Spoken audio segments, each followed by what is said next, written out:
देश के उत्तरी राज्य जम्मू कश्मीर में 24 सीटों पर वोटिंग चल रही है। पूछा जा रहा है क्या रिकॉर्ड तोड़कर मतदान इस बार जम्मू कश्मीर की जनता कर रही है। तब देश में 4 बड़ी खबरों पर भी आज हम नजर डालेंगे और उनसे आपको खबरदार करेंगे। पहली खबर है, एक देश एक चुनाव पर कैबिनेट की मुहर लग गई है। दूसरी खबर है, राहुल गांधी पर केंद्रीय मंत्री रवनीत बिट्टू के विवादित बोल पर बवाल मचा है। तीसरी खबर, हरियाणा में कांग्रेस की 7 गारंटी और 15 वादे।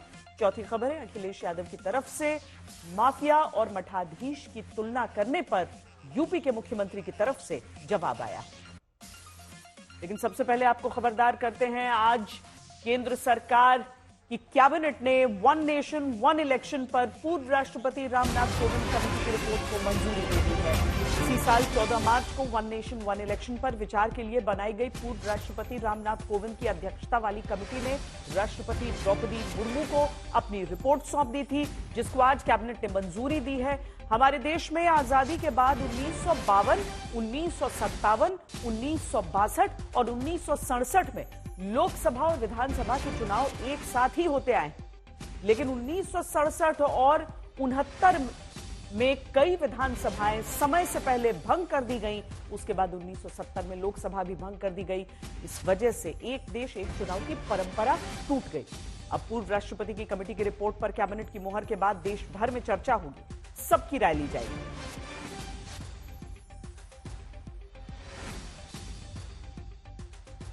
आज यूनियन कैबिनेट में माननीय प्रधानमंत्री श्री नरेंद्र मोदी जी ने एनडीए की सरकार ने वन नेशन वन इलेक्शन में जो हाई लेवल कमेटी की रिकमेंडेशंस थी उसको एक्सेप्ट किया है।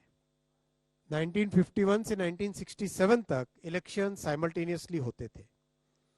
उसके बाद में 1999 में लॉ कमीशन ने अपनी 170th रिपोर्ट में रिकमेंड किया था कि one election to Lok Sabha and all legislative assemblies in 5 years होना चाहिए, जिससे कि देश में डेवलपमेंट चलता रहे। जो बहुत सारा खर्चा होता है इलेक्शंस के कारण वो ना हो। बहुत सारा लॉ एंड ऑर्डर और क्रिमिनल जस्टिस सिस्टम जो बाधित हो जाता है, because policeman are totally deployed in maintaining the election law and order, वो सब जो बड़ा एक बहुत बड़ा एक डिसरप्शन रहता है वो ना हो। और एक तरीके से जो आज का यूथ है और आज का जो भारत है, जिसकी एक एस्पिरेशन है कि डेवलपमेंट तेजी से हो, चाहे इंफ्रास्ट्रक्चर का हो, चाहे एजुकेशन का हो, हेल्थ केयर का हो, चाहे एम्प्लॉयमेंट अपॉर्चुनिटीज का हो, चाहे मैन्युफैक्चरिंग का हो, उसमें इलेक्शन के प्रोसेस से बार बार जो बीच में एक तरीके से उन सब को एक स्मूथ तरीके से डेवलपमेंट चलता रहे। और इस पॉइंट ऑफ व्यू से बार बार ये रिकमेंडेशन, ये सजेशन देश में जगह जगह से अलग अलग फोरम से आया है। सीधे चलते हैं हमारे संवाददाता हिमांशु मिश्रा के पास। हिमांशु, इस पूरे जब हम वन नेशन वन इलेक्शन की बात करते हैं तो बहुत सारे फायदे भी हैं, लेकिन कई सारी आशंकाएं भी हैं। सबसे पहले तो यह भी समझना होगा कि जब अलग अलग समय पे अलग अलग विधानसभाओं का जो समय काल है वो समाप्त हो रहा है, तो सबसे पहला कदम कैसे उठाया जाएगा? अभी हालांकि कई संवैधानिक कदम भी हैं जो इसे मुकम्मल रूप देंगे। देखिए, बिल्कुल श्वेता, इसमें कोई दो राय नहीं है। आज जो पूर्व राष्ट्रपति रामनाथ कोविंद की अध्यक्षता में कमेटी बनाई गई थी वन नेशन वन इलेक्शन को लेकर, उस कमेटी की रिपोर्ट को जो है कैबिनेट ने मंजूरी दे दी है। अब इसको लेकर पूरे देश भर respondents who responded during the consultation process 80% से ज्यादा लोगों ने इसको बहुत पॉजिटिव सपोर्ट दिया है, खासकर यूथ ने। Youth is very much in favour of it. 176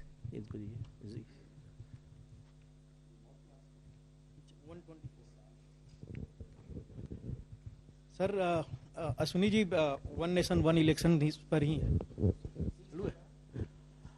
आपने कहा कि सर्वसम्मति से, हमने देखा सर्वसम्मति पहले वक्फ बिल पर भी था कैबिनेट में, लेकिन जिस तरह के आपके एलाइज बाद में इसके प्रति अपनी अलग अलग पार्टी लाइन पर चले गए, क्या ये सर्वसम्मति अगले शीतकालीन सत्र में जब भी ये बिल आएगा दिखाई देगा?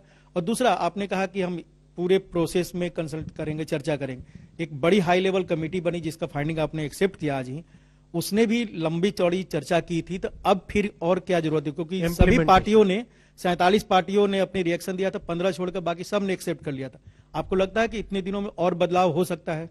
चर्चा देखो, कोई भी जब प्रिंसिपल्स डिसाइड होते हैं, अब उन प्रिंसिपल्स को आगे प्रोग्राम्स में कन्वर्ट करना होता है, प्रोग्राम्स को आगे इम्प्लीमेंटेशन में लाना होता है। तो ये जो प्रोसेस है, ये प्रोसेस बहुत ही डिटेल्ड कंसल्टेशन के साथ करेंगे। जो आपने कहा हाई लेवल कमेटी के दौरान भी कंसल्टेशंस हुए थे, यस कंसल्टेशंस हुए, बहुत एक्सटेंसिव हुए, और उसके कारण जो प्रिंसिपल्स डिसाइड हुए वो प्रिंसिपल्स को आगे इम्प्लीमेंट करना है। उस इम्प्लीमेंटेशन के लिए मान लीजिए कॉमन इलेक्टोरल रोल, एक पूरे देश में एक कॉमन इलेक्शन की जो रोल है वो होना चाहिए, वोटर लिस्ट होनी चाहिए। तो वो वोटर लिस्ट राज्य सरकार के सहयोग के से ही बन पाएगी। सेंट्रल इलेक्शन कमीशन और स्टेट इलेक्शन कमीशन दोनों मिलके ही उसको कर पाएंगे ना। तो उसके लिए फिर डिटेल डिस्कशन चाहिए, उसके लिए राज्य सरकारों के साथ चर्चा चाहिए, दोनों कमीशंस के आपस में डिस्कशंस चाहिए। फिर फेजिंग आउट करनी है, तो फेजिंग आउट किस तरह से होगी, फिर लॉ एंड ऑर्डर का जो पुलिस का डिप्लॉयमेंट फोर्स है वो देखना होगा, कितना ईवीएम्स चाहिएगा, कितना उसका कितना प्रोक्योरमेंट करना होगा, ये सारी चीजों में बहुत बड़ा डिस्कशन चाहिए। 278 सभी का।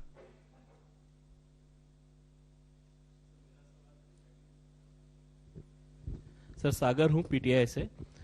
मेरा सवाल चंद्रयान 4 मिशन के बारे में है। आपको नंबर आपने कहा माइक आपको there are some changes in the Chandrayaan 4 mission. I would like the ISRO chairman to highlight.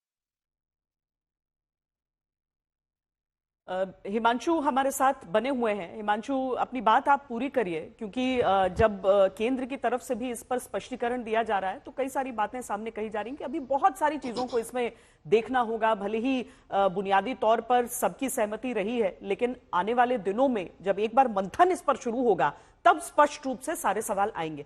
लेकिन जो सवाल मैंने आपसे पूछा था कि जब अलग अलग राज्यों की जो समय अवधि है विधानसभाओं की, वहां पे वो अलग अलग समय पर पूर्ण हो रही है, तो पहला ही कदम कैसे उठाने की सरकार ने सोची? देखिए, बिल्कुल ये बहुत ही इंपॉर्टेंट है, क्योंकि अलग अलग राज्यों की जो सरकारें हैं उनका जो समय अवधि है, यानी सरकार का जो कार्यकाल है, वो अलग अलग समय पे पूरा हो रहा है।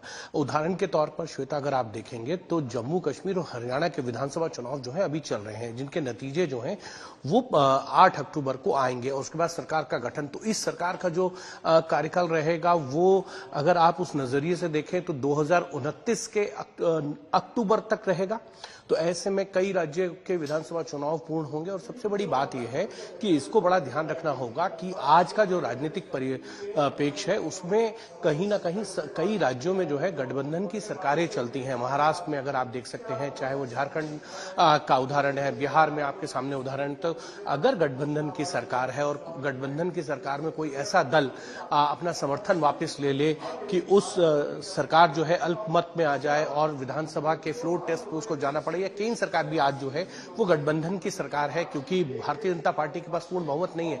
अगर अल्पमत में सरकार आ जाए तो उसका कार्यकाल कैसे पूरा होगा और फिर उसके बाद वन नेशन वन इलेक्शन को कैसे जो है इंप्लीमेंट किया जाएगा, ये तमाम सवालों के जवाब जो है वो देने, उसको लेकर भी कंसल्टेशन चल रहा है। और 47 पॉलिटिकल पार्टी राजनीतिक दलों ने जो है इस पर अपनी राय जो है वो समिति के सामने दी थी और समिति के सामने 32 राजनीतिक दलों ने इसका समर्थन किया और 15 राजनीतिक दलों ने जो है इसकी खिलाफत की है। 15 जो राजनीतिक दल हैं वो अपोजिशन की बड़ी पार्टी हैं, चाहे वो कांग्रेस हो, टीएमसी हो या शिवसेना उद्धव ठाकरे की हो, बीजेडी, ये तमाम कुछ ऐसे राजनीतिक दल हैं जिन्होंने इस रिपोर्ट के खिलाफ जो है वो अपनी राय दी थी, अपना डिसेंट नोट जो है सौंपा था। अब देखना यह है, क्योंकि 2 चरणों में जो है वो चुनाव कराने की बात है। एक चरण में जो है विधानसभा और लोकसभा के चुनाव एक साथ होंगे और दूसरे चरण में जो है वो नगर निगम निकाय यानी म्युनिसिपल कॉर्पोरेशन के साथ साथ ग्राम पंचायत, ये तमाम चुनाव एक साथ कराने की इसके अंदर जो है वो सलाह दी गई है।